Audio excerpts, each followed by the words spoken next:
and welcome to UK Gaming Network. I'm Brian, also known as UK Gen Zoidberg, and this is Worst 10, where I offer up my least favourite games to fit a selected theme. As regular viewers of the channel will know, in a previous life I used to write for various magazines. If you were an Amiga owner in the 90s and read the likes of Games X and Amiga Action, there is a very strong chance that you read one of my reviews. Those reviews have of course been the subject of the Amiga re-review series right here on the channel for 4 years now, and as I approach the 100th episode, it's time to talk about those games that I couldn't bring myself to cover. These are all games that I didn't really want to play again, never mind talk about. I went back through every issue that I wrote for, and I found 10 awful games that I had the misfortune to play and write about. There might well be games in this video that you like, and that's fine. This is merely my opinion after all. Please tell me your memories of playing these games in the comments, and also why not tell me your worst 10 while you're at it. Now though, let's start with my number 10.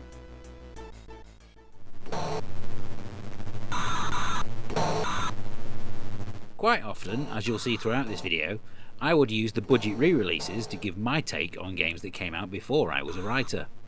Badlands had scored reasonably well on its original release, even in direct comparison to Super Off-Road, but I never understood why.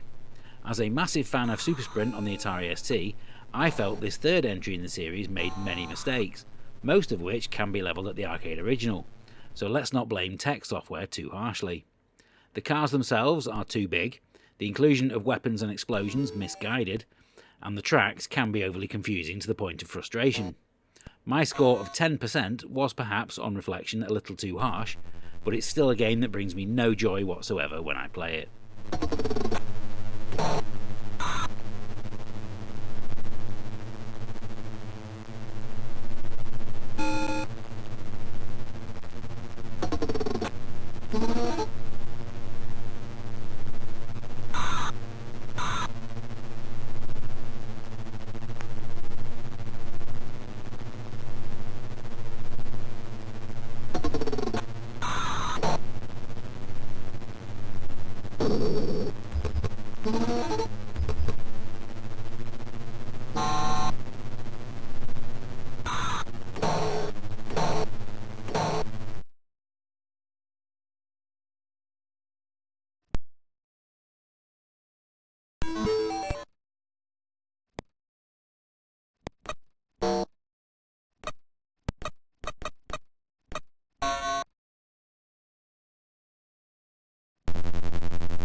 In my review of Deathbringer, I called it one of the most visually impressive games of the year, but also stated that that's where the praise should end.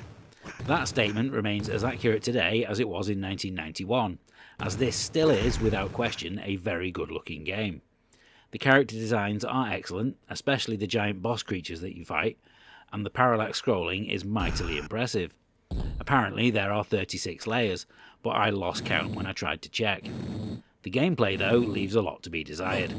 There aren't many fighting moves to learn, but performing them is a chore, mainly because the inputs are so unresponsive, but you won't be using them anyway, as it's possible to just run straight past every enemy you encounter.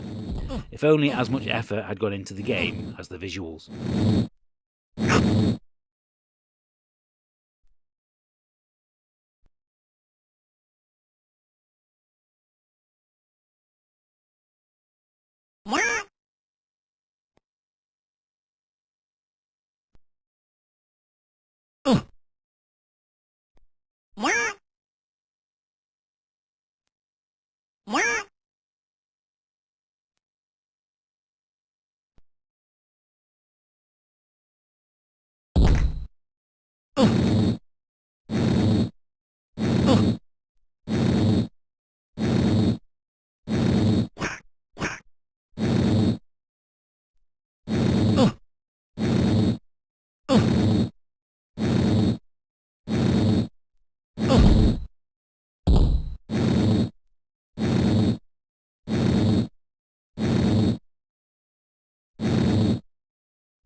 Another game that put visuals first and gameplay a distant second.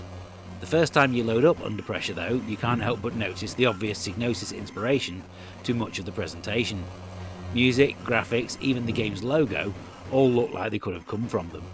Imagine the Killing Game show, but with a playable character that moves a lot slower and is about 3 times the size, and you'll start to understand what this game is. Due to the size of everything, you can't see what's coming up, and there's so little variety to the proceedings that you'll probably get bored before the end of the first level anyway. The biggest gaming crime that the game commits though, is giving you a single life, meaning that you have to start from the beginning every single time.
Somehow, I gave Rugby the World Cup, Domark's official game of the 1991 competition, a score of 4 out of 5 when I reviewed it in Games X. Playing it today, I really don't know how, and I can only apologise if you bought it off the back of my review. You can see what developer Walking Circles were attempting to do, as this has a similar graphical style to Kickoff.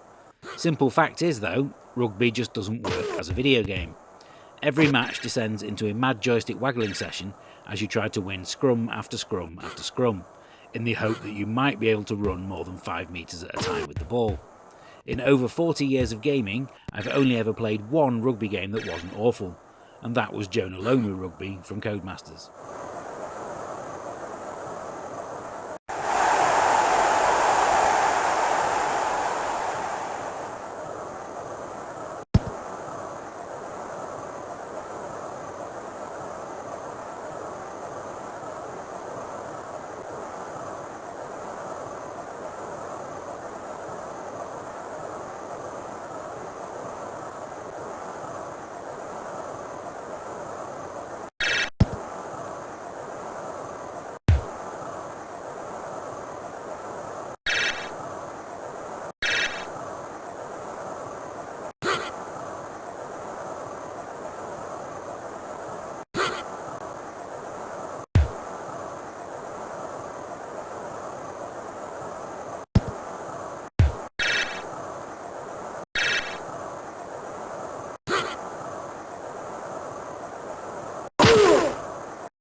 As any fan of the Dukes of Hazzard will tell you, the concept of bootleggers trying to make deliveries while outrunning the police is a great one for a driving game.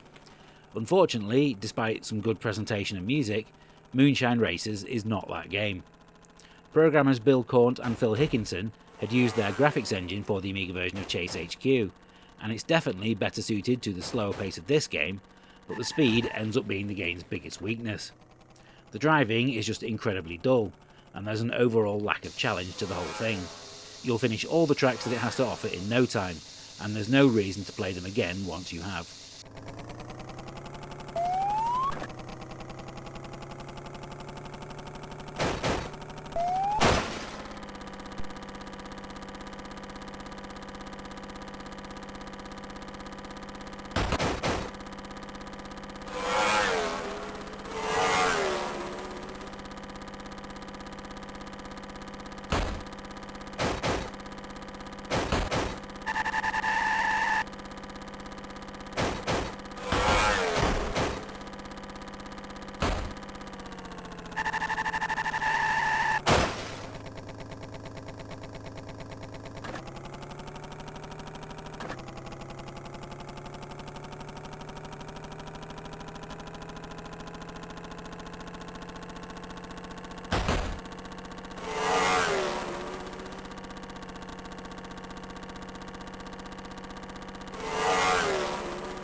The Dragon's Lair games have always been as easy to admire as they are to ridicule. There's no question about the quality of the animation, but at the same time there's virtually no gameplay to speak of. On the Amiga, they split the game into two parts as well, and I reviewed the second, dubbed Escape from Singe's Castle, which I gave 2.5 out of 5, stating that it was a really annoying game. Coming on 5 discs, you'd have to be prepared to spend more time waiting for levels to load than you would actually playing them. It is hard drive installable though, which lessen that wait time, and there's a few different difficulty options, including whether to have on-screen help icons or not, but it's highly unlikely that you'll want to play through it more than once.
The only game in this video that I have actually made a re-review episode about, Pit Fighter, is, as I mentioned in that video, not that bad of an arcade conversion.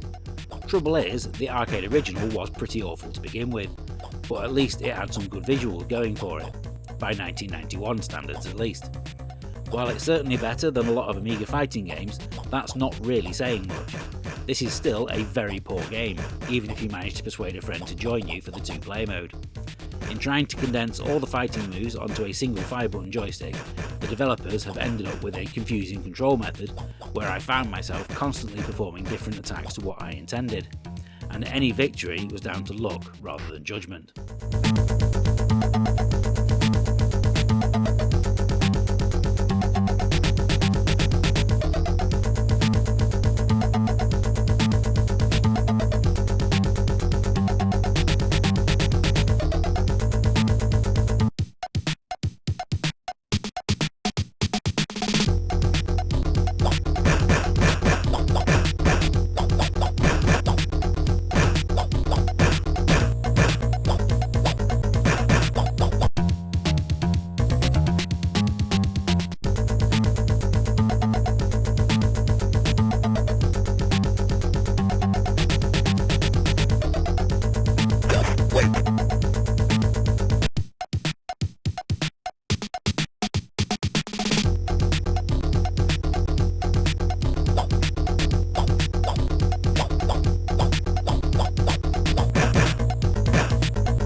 You have to admire Anko's efforts. Buoyed by the success of Kick-Off, they tried to make a sporting game franchise and failed dismally. First, there was Face-Off, an ice hockey game that I was fortunate enough to avoid, and then came Tip-Off, which I reviewed in Games X. Both were programmed by the infamous Steve Screech, who, Player Manager 2 aside, committed some fairly major crimes against Amiga fans. You would expect a basketball game to be fast-moving and free-flowing, but this is virtually unplayable. Trying to play it today, I couldn't even manage to pass the ball, never mind take a shot at the basket. The graphics are extremely poor as well. How on earth I deem this worthy of 3.5 out of 5 in my original review is beyond me.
If I didn't already need to wear glasses, a few quick goes of Probe Software's awful conversion of 1943 should damage my eyes sufficiently to require them. The pattern used for the water in the background is enough to put you in a trance. I used to play a lot of the Spectrum version of 1942, and even that was easier on the eye than this. You could argue that the sound and music are a good approximation of the arcade original, but apart from that, this is a game with no redeeming features whatsoever. Your guns seem to fire a second or so after you press the fire button, and your bullets regularly pass through enemy planes. This was blessed with one of the shortest reviews that I ever wrote, which came in the penultimate edition of Games X. I claimed that I would rather pick the dirt out of my toenails than play it again.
The Amiga version of the original Outrun is an absolute travesty, so at least I can say that this version of Turbo Outrun is slightly better. It's still awful though. I know I've said that frame rates don't bother me many times in the past, but I would still expect better than this. It honestly looks like a slideshow at times, and it renders the entire game unplayable. It is slightly better if you play the US version, which is shown here, but it's good to remember that this was released in the same year as the original Lotus. At least it seems like some effort was put into the graphics. The car actually looks like a Ferrari this time, which is a bonus, but all of that effort goes to waste as soon as the game starts moving.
So there you have it, 10 awful games that I reviewed, so hopefully you won't have to play them. If you think that I'm wrong about any of the games that I've included, please tell me in the comments. The subject of this video came out of a discussion with our Discord members about potential topics for the channel, so I hope you enjoyed it. If there's a subject that you'd like us to cover, head over there to drop us a message. The link is in the video description below, along with details of how you can become a channel VIP for just £1.99 a month, and that will grant you early access to many of our videos. Full playlist of previous episodes should be on screen now if you've missed any. Thank you very much for watching, and until next time, happy retro gaming everybody. Bye for now.